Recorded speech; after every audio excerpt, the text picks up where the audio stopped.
So the question is, are Democrats playing partisan politics instead of serving their constituents? Let's ask Tiana Lowe, commentary writer for The Washington Examiner, and Democratic strategist Kevin Chavous. Thank you both for being here. We certainly appreciate it. Kevin, I'll start with you. I mean, is there partisan politics at play here? I would say yes, but on all sides. I believe President Trump and Benjamin Netanyahu are also playing partisan politics.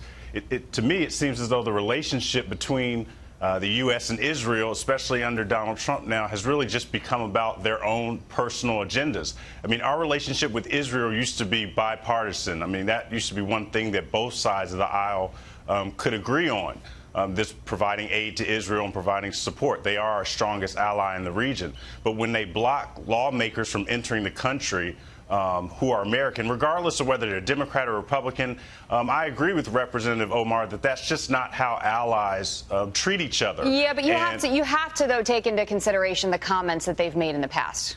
Correct? That's true. That's true. And they haven't made friendly comments about Israel, but in America, we have the right to free speech, and people are able to voice their opinions about things. And I just believe that as much help as we give Israel, she said almost 4 million, but it's almost 4 billion.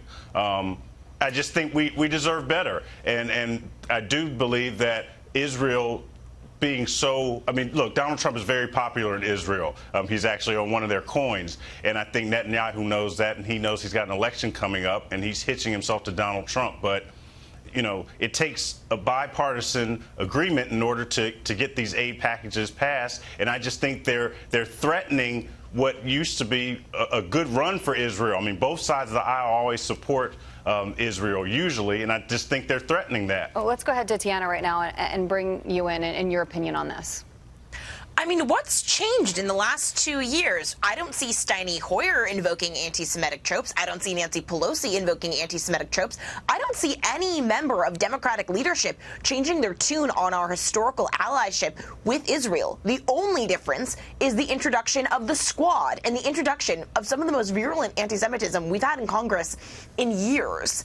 And especially if you look at the fact that, you know, yesterday Ilhan Omar lied through her teeth to her constituents about the nature of her trip. She said that she had planned to meet with members of the Knesset. According to her only publicly available schedule, this isn't true. And then when she was attacking journalists, myself included yesterday, for calling her out on Twitter and retweeting post-signal boosting harassment against members of the media, including an editor at The Forward, her staff was unable to provide another itinerary and said they were just relying on other people's tweets saying that, oh, allegedly there were some meetings that were talked about with the Knesset after the fact. Well, let's go ahead and take a listen to a little clip here of what Ilhan Omar had to say yesterday. And this is on aid, U.S. aid to Israel. We give Israel more than $3 million in aid every year. But denying visit to duly elected members of Congress is not consistent with being an ally. I mean, you can hear right there, she's not exactly saying, but she is hinting at cutting funding. And before I get your opinions on this, let's take a look at this statement from Hogan Gidley, the White House backing Israel, saying, quote, Israel has the right to prevent people who want to destroy it from entering the country, and Democrats' pointless congressional inquiries here in America cannot change the laws Israel has passed to protect itself. We've had a good relationship with them, as you guys know. You know, foreign aid funding obligations to Israel.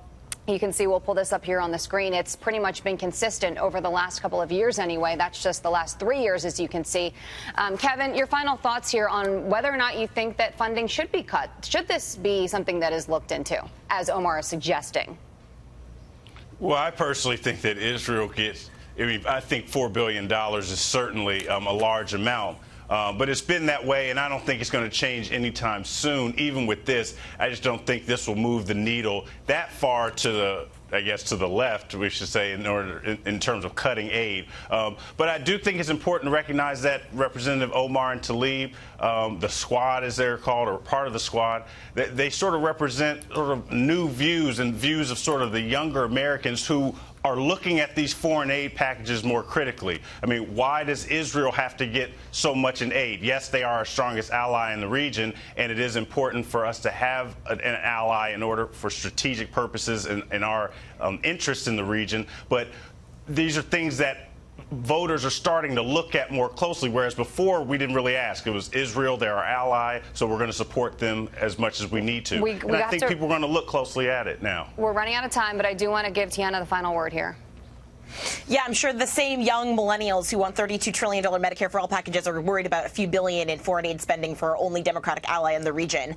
I mean, I think Ilhan Omar made it abundantly clear. She said if they were an ally, she doesn't view them as an ally. Rashida Tlaib has been open about the fact that she supports the eradication of an independent Jewish state in the region. I mean, they've given the lie to whatever they believe in, and I don't think that this is the future of the Democratic Party, and I certainly hope that for the sake of America and for the sake of liberalism worldwide, that it is not. All right, Tiana, Kevin, thank you so much for your time. We appreciate it.